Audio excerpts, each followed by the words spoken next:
അഭിലാൽ, ദേവസ്വം ബോർഡിനെ സംബന്ധിച്ച് വരാനിരിക്കുന്ന ദിവസങ്ങൾ മാസപൂജയ്ക്കായി തുറക്കുന്നു. രാഷ്ട്രപതി ശബരിമലയിൽ എത്തുന്നു. അതിൻ്റെ മുന്നൊരുക്കങ്ങൾ നടത്തണം. ഒപ്പം ഒരു മാസം പിന്നിട്ടാൽ മണ്ഡലകാലം തുടങ്ങിയാണ്. അതിനിടയിലാണ് ഈ വിവാദങ്ങളൊക്കെ. ശബരിമലയിലെ പ്രവർത്തനങ്ങൾ എങ്ങനെ പോകുന്നു? ദേവസ്വം ബോർഡ് പ്രസിഡന്റ് അടക്കം ശബരിമലയിൽ വളരെ ജാഗ്രതയോടെ ഉണ്ടോ? നിലവിൽ ഈ പരിശോധനകൾ നടക്കുമ്പോൾ ദേവസ്വം ബോർഡിൽ നിന്ന് ആരൊക്കെയാണ്? കാരണം അവരെ ഇതിൻ്റെ ഭാഗമാക്കുന്നുണ്ടോ? അതോ കൃത്യമായി ജസ്റ്റിസ് അടക്കം അദ്ദേഹത്തിൻ്റെ ഏറ്റവും പ്രധാനപ്പെട്ട ആളുകൾ മാത്രമാണോ ഈ പരിശോധനയിലുമുള്ളത്? ഹൈക്കോടതി അനുവദിച്ച സമയപരിധി എന്നുള്ളത് 1.5 മാസമാണ്. അത് ഏറ്റവും പ്രധാനപ്പെട്ടതാണ്. അതായത് മണ്ഡല മകരവിളക്ക് സീസൺ ആരംഭിക്കുന്നത് നവംബർ പാതിയോടുകൂടിയാണ്. അങ്ങനെ കണക്കാക്കുമ്പോൾ അതിന് മുൻപായി തന്നെ അന്വേഷണ റിപ്പോർട്ട് കോടതിക്ക് മുൻപാകെ എത്തേണ്ടതുണ്ട്, അല്ലെങ്കിൽ എത്തണം എന്ന് തന്നെയാണ്. ചുരുക്കത്തിൽ തീർത്ഥാടനവുമായി ബന്ധപ്പെട്ട കാര്യങ്ങളിലേക്ക് കടക്കുന്നതിന് മുൻപ് തന്നെ അന്വേഷണം പൂർത്തീകരിച്ച് അതിന് കൃത്യമായ വിവരങ്ങൾ കോടതിയുടെ മേശപ്പുറത്ത് എത്തേണ്ടതുണ്ട്. അതിൻ്റെ ആവശ്യമായ നടപടികളുടെ ഭാഗമായി കൂടിയാണ് അന്വേഷണം പല കോണുകളിലായി ഒരേ സമയം തന്നെ പുരോഗമിക്കുന്നത്.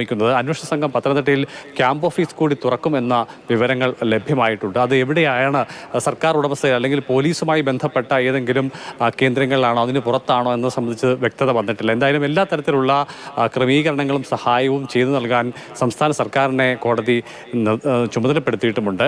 അന്വേഷണത്തിൻ്റെ ആദ്യഘട്ടം തെളിവെടുപ്പ് എന്ന തരത്തിലാണ് SP-യും CA-യും അടങ്ങുന്ന 3-അംഗ സംഘം ഇന്നലെ സന്നിധാനത്തെത്തി തെളിവെടുപ്പ് പൂർത്തിയാക്കി മടങ്ങിയിട്ടുള്ളത്. അതേസമയം തന്നെ ഇന്നത്തെ പരിശോധന, ഒരു ദിവസത്തെ പകൽ പരിശോധന കൊണ്ട് തന്നെ കണക്കെടുപ്പ് ഏറെക്കുറെ പൂർത്തിയാകുമെന്നാണ് മനസ്സിലാക്കുന്നത്. അതിന് ഈ ഹൈക്കോടതി നിയോഗിച്ചിട്ടുള്ള അമിക്കസ് ക്യൂറിയെ കൂടാതെ അദ്ദേഹത്തെ സഹായിക്കുന്നതിനായി മറ്റ് 6 ഉദ്യോഗസ്ഥർ കൂടി ഉണ്ടായിരുന്നു. അതിൽ ശബരിമല സ്പെഷ്യൽ കമ്മീഷണറായിട്ടുള്ള കൊല്ലം ജില്ലാ ജഡ്ജിയായ ജയകൃഷ്ണൻ, അദ്ദേഹം ഇന്നലത്തെ നടപടികൾ പൂർത്തിയാക്കി ഇന്ന് അദ്ദേഹം കോടതി ഡ്യൂട്ടിക്കായിട്ട് മടങ്ങിയിട്ടുണ്ട്. ബാക്കി 5 പേർ സന്നിധാനത്ത് തുടരുന്നുണ്ട്.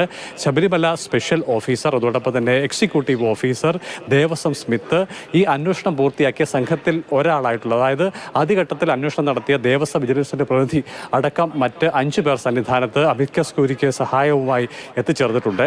ഈ മഹസറിലെ വിശദമായ പരിശോധന, അതോടൊപ്പം തന്നെ ആ സാധനങ്ങളെല്ലാം തന്നെ അവിടെയുണ്ട് എന്ന് എണ്ണം അടക്കം തിട്ടപ്പെടുത്തുക, അതിൻ്റെ ക്വാളിറ്റി ഉറപ്പാക്കുക, തൂക്കം അടക്കം പരിശോധിച്ച് ഉറപ്പാക്കുക എന്നുള്ളത് തന്നെയാണ് ഈ പരിശോധനയുടെ ഭാഗമായി വന്നു ചേരുന്നത്. മണ്ഡല മകരവിളക്ക് സീസണിലേക്ക് കാര്യങ്ങൾ അടുത്ത് വരുന്നതാണ്. കാരണം ഇനി ഒരു മാസ കാലയളവാണ് ബാക്കിയുള്ളത്. മുന്നൊരുക്കങ്ങളിലേക്ക് കടന്നിരിക്കുകയാണ്. നിർമ്മാണ പ്രവൃത്തികൾ പല കോണുകളിലും പുരോഗമിച്ചു വരികയാണ്.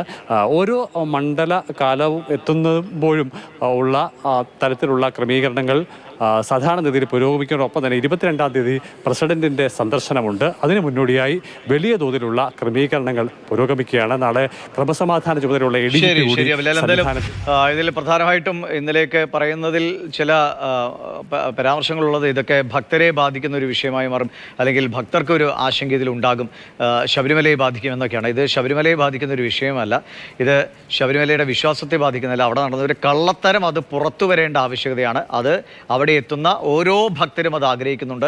ഇനി ഈ മണ്ഡലകാലത്തും അല്ലെങ്കിൽ ഈ മാസപ്പിറവിക്കും ഒക്കെ അവിടെ ശബരിമലയിലേക്ക് എത്തുന്ന ഭക്തർ അയ്യപ്പനോട് പറയുന്ന, അയ്യപ്പ ഈ കള്ളക്കളിയെല്ലാം കൃത്യമായി വെളിച്ചത്ത് കൊണ്ടുവരും എന്ന പ്രാർത്ഥന കൂടി ഉണ്ടാവും. അവനവൻ്റെ കാര്യം മാത്രമല്ല, അയ്യപ്പന് വേണ്ടി കൂടി പ്രാർത്ഥിക്കുന്ന, ആ സന്നിധിയിലെ സത്യം പുറത്തു വരാനുള്ള പ്രാർത്ഥന കൂടിയാണ്. അതുകൊണ്ട് ശബരിമല അത് സജീവമായി, അതിൻ്റെ മണ്ഡലകാലം അടക്കം അത് സജീവമായി ഒരു ഭാഗത്ത് നടക്കും. മറുഭാഗത്ത് ഈ കള്ളത്തരങ്ങൾ ചെയ്തവന്മാർ മുഴുവൻ നിയമത്തിന് മുന്നിൽ വരും എന്ന പ്രതീക്ഷയോടാണ് എല്ലാവരും കാത്തിരിക്കുന്നത്. അനന്തകൃഷ്ണൻ, CK അഭിലാലുമാണ് വിവരങ്ങൾ നമ്മളോട് പങ്കുവച്ചത്. RV ബാബു, ജ്യോതികുമാർ ചമക്കാല എന്നിവരാണ് പ്രതികരണങ്ങൾ അറിയിച്ചത്.